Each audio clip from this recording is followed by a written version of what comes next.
We are the champion, my friend. Le Paris Saint-Germain est officiellement champion pour la 12e fois de son histoire. Je sais qu'il y en a qui vont dire que c'est pas officiel, qu'il faut attendre peut-être la contre-performance de Monaco ce soir, mais on sait très bien que le Paris Saint-Germain est champion de France. Même si dans le football, tout peut arriver, le Paris Saint-Germain a 14 points d'avance à 4 journées de la fin. Bon, d'accord, on va rester mesuré. D'accord, c'était Lorient. D'accord, c'était une équipe de bas de tableau.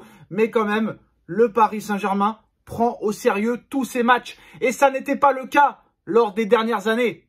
Très clairement, ces matchs-là, tu les jouais au couteau. Tu jouais à la passe à 10 et même des fois tu ne gagnais pas, tu perdais ces matchs-là en fin de saison quand tu savais que le titre était assuré. Mais là, on a le droit à un Paris Saint-Germain exceptionnel, à un Paris Saint-Germain discipliné, sérieux, efficace. Dembouz, qu'est-ce que tu nous fais, Dembouz? Tu nous as pas marqué un but en 8 mois et tu nous as mis 4 buts en 4 matchs. Qu'est-ce qui t'arrive, Dembouz? Tu veux le ballon d'or? T'y penses au ballon d'or? Attention à Dembouz pour le ballon d'or.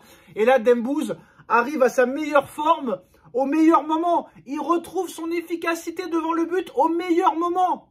À quelques jours, une semaine jour pour jour d'affronter son ancien club, le Borussia Dortmund. Rappelez-vous, il a joué au Borussia pendant une saison. Quand il a quitté le Stade Rennais, il y est resté qu'une seule année. Qu'une seule année pour aller au Barça. Alors, déjà, au Barça, il leur a fait très mal à l'aller et au retour. Là, ce soir, il nous met un doublé, 4 buts en 4 matchs. Où va-t-il s'arrêter? Peut-il continuer sur cette lancée? En tout cas, la saison de Dembouz, pas de blessure, hygiène de vie irréprochable. On lui reprochait son efficacité. Et là, il devient adroit. Il devient un tueur devant le but. Ousmane Dembouz, qui aurait pu le croire? Et là, j'ai l'impression que tous les feux sont au vert pour que le Paris Saint-Germain fasse une saison légendaire. Il s'est passé trop de choses depuis le début de saison. Neymar, Messi, Verratti, dégagés.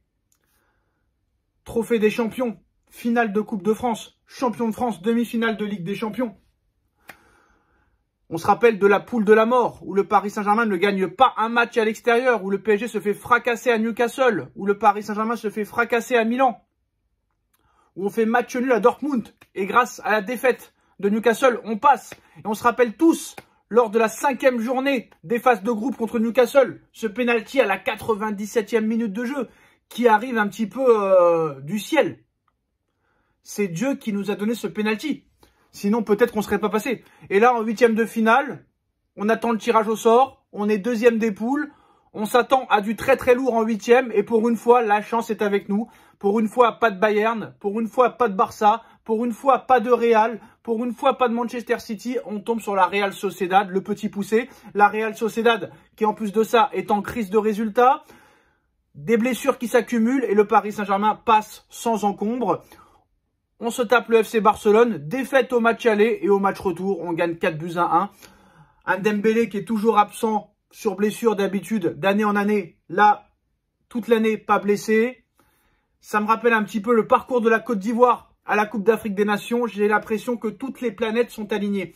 Mais il faut quand même souligner le sérieux des joueurs du Paris Saint-Germain.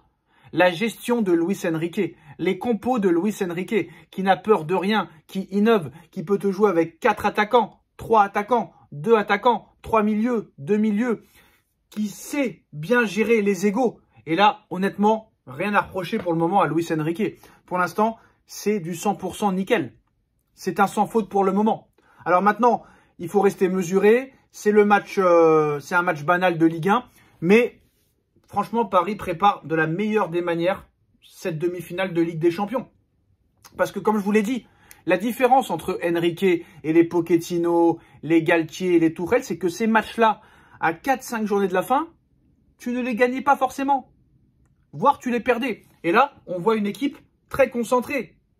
Mbappé, qui n'est pas du tout affecté par la gestion de Luis Enrique, qui le met des fois sur le banc. Ce soir, il l'a mis titulaire pour très clairement le reposer samedi contre le Havre.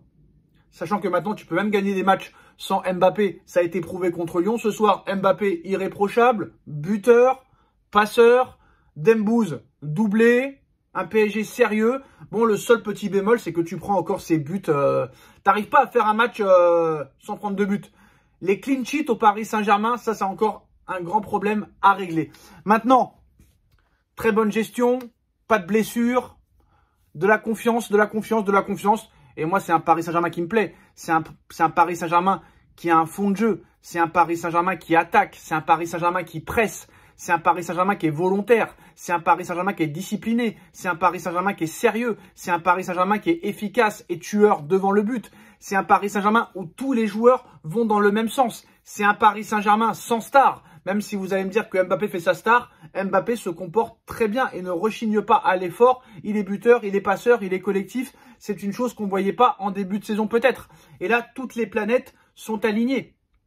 Donc je pense que le Paris Saint-Germain ne peut pas échouer dans sa quête de quadruplé. Ce n'est pas possible. Ce n'est pas possible. Là, en plus de ça, maintenant, tu vas pouvoir te concentrer tranquillement pour ton match de mercredi soir. Et il faudra faire la différence mercredi soir. Mais le jeu du Paris Saint-Germain est de mieux en mieux. C'est ça qui est intéressant. En début de saison, c'était très laborieux. Mi-saison, c'était très moyen. Et depuis le match contre la Real Sociedad, cette équipe est vraiment montée en puissance. En très grosse puissance. C'est-à-dire que là, tous les joueurs sont à un niveau très, très, très intéressant. Mbappé est au top. Dembouz est au top. Le milieu de terrain progresse. Vitinha est au top. J'ai envie de te dire, il ne reste plus que l'interrogation Donnarumma. Mais là, c'est un Paris Saint-Germain qui nous fait kiffer. C'est un Paris Saint-Germain qu'on a envie de regarder. On s'est tellement ennuyé les dernières années que là, on prend du plaisir à regarder le Paris Saint-Germain. On prend du plaisir à regarder nos joueurs. On se régale, on voit des occasions, on voit du jeu, on voit des passes, on voit du jeu vers l'avant, on voit que les joueurs viennent redéfendre. On voit un Luis Enrique impliqué de la première à la 97e minute de jeu. Le mec n'arrête jamais de donner des consignes, de demander à ses joueurs de donner encore plus, de courir, de presser, de revenir, de récupérer le ballon, d'attaquer, de prendre leurs responsabilités. Et ça, c'est magnifique. Donc là, vraiment, je pense qu'on a enfin trouvé notre coach. Mais il faut rester quand même tranquille. Il ne faut pas vendre la peau de l'ours avant de l'avoir tué. Il n'y a pas de fumée sans feu. Il ne faut pas vendre la charrue avant les bœufs. Voilà, certes, tu es favori contre Dortmund, mais ça ne veut pas dire que tu vas te qualifier. Je pense que ce serait quand même une faute professionnelle de ne pas se qualifier contre le 5e, j'ai bien dit le 5e de Bundesliga, qui va jouer contre le Red Bull Leipzig samedi prochain pour une place en Ligue des Champions. Donc eux mettront leur équipe type. Nous, on ne mettra pas notre équipe type contre le Havre.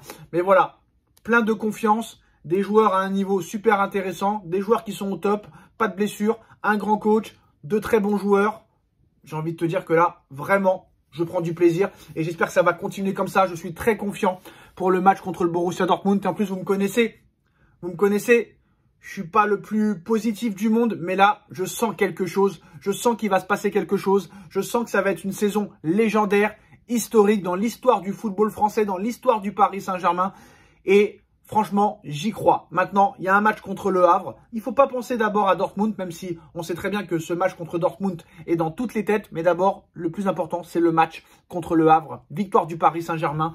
On s'est régalé. On est champion de France. Dites-moi en commentaire ce que vous en pensez. Est-ce que vous êtes confiant pour le match face à Dortmund? Comment vous trouvez la forme de Dembouz, de Mbappé, de Vitinha, des autres joueurs? On like, on partage, on commente, on s'abonne et on se retrouve dans quelques minutes pour le débrief de Nono sur la chaîne Les Vidéos de Nono et Sacha. Tchuss.